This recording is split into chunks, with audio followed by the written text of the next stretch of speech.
ஆரோக்கியமான ஆணுறுப்பு அப்படின்னு எப்படி பார்ப்போம்?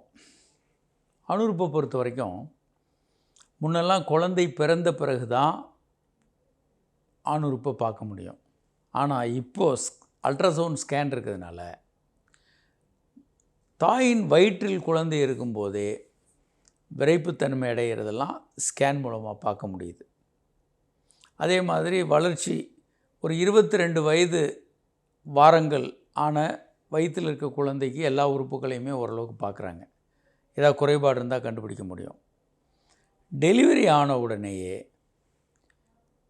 ஒரு குழந்தை நிபுணர் வந்து விந்துப்பைகள் விரையில் இறங்கியிருக்கா, ஆணுறுப்பு நார்மலாக இருக்கா, பிறந்த குழந்தை ஆணா பெண்ணான்னு அவர் தான் டிசைட் பண்ணுறார். இது ஒரு முக்கியமான கேள்வியும் கூட.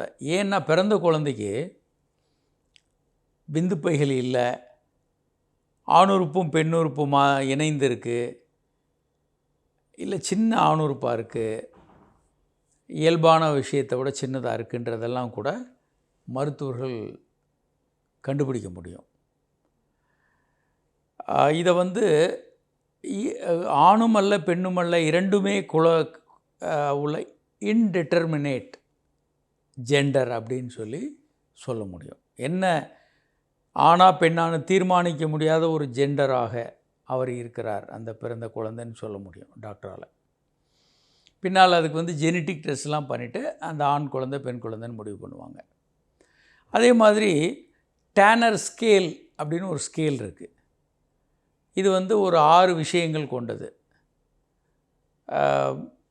ஆணுறுப்பினுடைய சைஸு, விந்துப்பைகளோட சைஸு, மீச தாடி முடிகள் வளர்கிறது, அக்கிள்கள், ஆணுறுப்பை சுற்றி முடி வளருது, தாடி மீசை, இதெல்லாம் கொஞ்சம் கொஞ்சமாக வளர்ந்து ஒரு இயல்பான வளர்ச்சி இருக்கா, வளர்ச்சியில் குறைபாடு இருக்கான்னு கண்டுபிடிக்க முடியும்.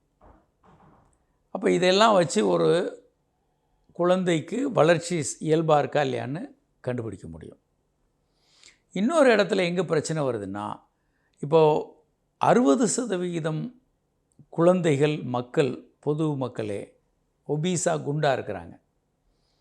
குண்டாக இருக்கும்போது ஆணுறுப்பினுடைய வளர்ச்சி சிக்கலாகும், பார்க்குறதுக்கு ரொம்ப சின்னதாக இருக்கும். ரொம்ப குண்டாக இருந்தாங்கன்னா ஆணுறுப்பு வந்து கொழுப்புக்குள்ளே போய் மாட்டிக்கும், கொழுப்பு வெளியே தெரியும். ஆணுறுப்பு கிட்டத்தட்ட அவங்க யூரின் போனால் ஆணுறுப்பு பிடிச்சி இழுத்து சிறுநீர் போகிற மாதிரி இருக்கும்.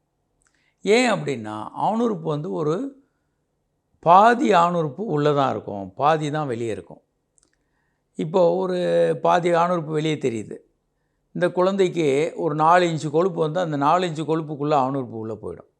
அப்போ வெளியே தெரியக்கூடிய ஆணுறுப்பினுடைய அளவு மிக மிக சிறிதாக இருக்கும், இல்லை சில நேரம் இல்லாமல் பிடிச்சி வெளியே இழுத்து யூரின் போகிற மாதிரி இருக்கும். இரண்டாவது காரணம் ஆண் ஹார்மோன், உடலில் சுரக்கக்கூடிய ஆண் ஹார்மோன் அந்த தோலுக்கடியில் இருக்க கொழுப்பில் போய் பெண் ஹார்மோனாக கன்வெர்ட் ஆகும். அதனால் ஒபீஸாக இருக்கவங்களுக்கு ஆண் ஹார்மோன் குறைவாக இருக்கும். ஸோ அதனால் ஆணுறுப்பு சிறியதாக தெரியும். இது வந்து அந்த அதிக பருமனாக உடல் எடை இருக்குது. அதனால் உடல் எடை எப்போதும் இயல்பாக நார்மலாக இருக்கிற மாதிரி பார்த்து கொள்ளணும். குழந்தைகள் ரொம்ப குண்டாக இருக்கிறது, கொழுன்னு இருக்கிற குழந்தை தான் ஆரோக்கியமான குழந்தைன்னு முன்னே நம்பிக்கிட்டு இருந்தாங்க. இப்போ அப்படியெல்லாம் இல்லை. ஒன்று. அடுத்து ஆணுறுப்பில் வரக்கூடிய பிரச்சனைகள் அப்படின்னு பார்த்தோன்னா, ஆணுறுப்பில் வந்து முன்தோல் வந்து சிறு குழந்தைகளுக்கு டைட்டாக மாட்டிக்கும். சிறுநீர் போகும்போது முழுமையாக வெளியே போகாமல் அந்த முன்தோலில் ஒரு பலூன் மாதிரி வீங்கி அதுக்கப்புறம் வெளியே போகும். அதுவும் இப்போ டயப்பர் போன்ற எல்லா குழந்தைகளுக்குமே டயப்பர் போடுறாங்க. அப்போது சிறுநீர் குழந்தை போகும்போது அங்கேயே தங்கி அந்த ஆணுறுப்புல ஃபைமோசிஸ் அப்படின்னு நாங்கள் சொல்லுவோம். அது ஆணுறுப்பு வந்து அந்த முன்தோல் ரொம்ப டைட்டாகிடுறதுக்கு பேர் ஃபைமோசிஸ். முன்தோல் இறுக்கமாகிடும். இன்னும் கொஞ்சம் ரொம்ப இறுக்கமாச்சுன்னா சிறுநீர் கூட ஈஸியாக வெளியே போகாது. சிறுநீர் போகும்போது ஒரு பலூன் மாதிரி அந்த முன்தோல் வீங்கி அதுக்கப்புறம் போகும். இந்த மாதிரி இருக்கிறவங்களுக்கு உடனடியாக அறுவை சிகிச்சைகள் செய்யணும், அந்த முன்தோலை எடுக்கணும். ஏன் அப்படின்னா அந்த குழந்தைகள் தங்களையும் அறியாமல் சிறுநீர் வெளியேற்ற கொஞ்சம் முக்குவாங்க. அப்படி பண்ணும்போது சிறுநீர் பிளாடர் ப்ரெஷர் அதிகமாகும்போது முன்பக்கம் மட்டும் வராமல் சிறிதளவு சிறுநீர் மேல் பக்கம் போகும். மேல் பக்கம் போய் அந்த சிறுநீர் கிட்னியில் பட்டால் கிட்னியில் பைலோனெஃப்ரைட்டிஸ் அப்படின்னு சொல்லக்கூடிய கிட்னி இன்ஃபெக்ஷன் வந்து கிட்னி ஃபெயிலியர் போன்ற பிரச்சனைகளுக்கு உள்ளாகிறதுக்கு வாய்ப்பு இருக்குது. பல நாடுகளில் அந்த டாக்டர்கள் வந்து அதுக்கு பொறுப்பு, சில ஏரியாவில் டாக்டர்கள் பொறுப்பு கொடுத்துருவாங்க. அவங்க அதுக்கு பொறுப்பு. அந்தளவுக்கு ஸ்ட்ரிக்ட். அவங்களுக்கு இந்த மாதிரி கவனிக்காமல் விட்டாங்கன்னா அவங்களுக்கு அதுக்கான தண்டனையும் உண்டு. ஆனால் பல்வேறு நாடுகள் அப்படியெல்லாம் கிடையாது.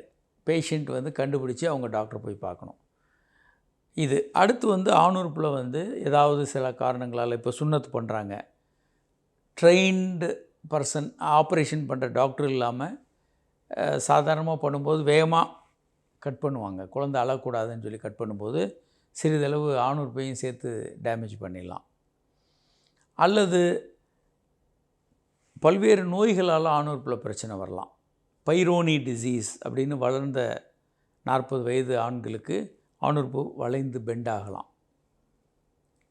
அல்லது ஆணுறுப்பு வந்து பூஞ்சை காளான் தொற்று அந்த மாதிரியான தொற்றுனால செவந்து போய் அல்லது சிவப்பாக அதில் ஒரு பல்வேறு நோய்கள் வரலாம். பூஞ்சை காளான் உள்ளிட்ட ஏராளமான நோய்கள் ஆணுறுப்பு தோல்லையும் ஆணுறுப்பு உள்ளேயும் வரலாம். இப்படி ஆணுறுப்பு வந்து இயல்பாக இல்லை அப்படின்றத நம்ம ஆணுறுப்பை பார்க்கும்போது டாக்டர்களால் கண்டுபிடிக்க முடியும். கண்டுபிடிச்சிட்டோன்னா என்ன காரணம், லைக்கன் பிளேனஸ், நிறைய நோய், ஸ்கின்னில் வரக்கூடிய பல்வேறு நோய்களும் ஆணுறுப்புக்கிட்ட வரலாம். அதே மாதிரி பால்வினை நோய்கள், ஏராளமான நோய்களை ஆண்கள் கண்டுபிடிக்கலாம். ஆணுறுப்பில் வந்து அந்த காலிஃப்ளவர், சின்ன காலிஃப்ளவர் மாதிரி சின்ன சின்ன சின்ன க்ரோத், வளர்ச்சி அந்த இருக்கும். அது ஆரம்பத்திலேயே சரி செய்யணும், இல்லைன்னா நிறைய வளர்ந்துடும். இந்த மாதிரி பல்வேறு நோய்களாலேயும் ஆணுறுப்பில் மாற்றங்கள் வரக்கூடும். அதையும் கண்டுபிடிக்க முடியும். அப்போது என்ன பிரச்சனை இருந்தாலும் இன்றைக்கு கண்டுபிடித்து அதை சரி செய்கிறதுக்கு தீர்வு இருக்குது.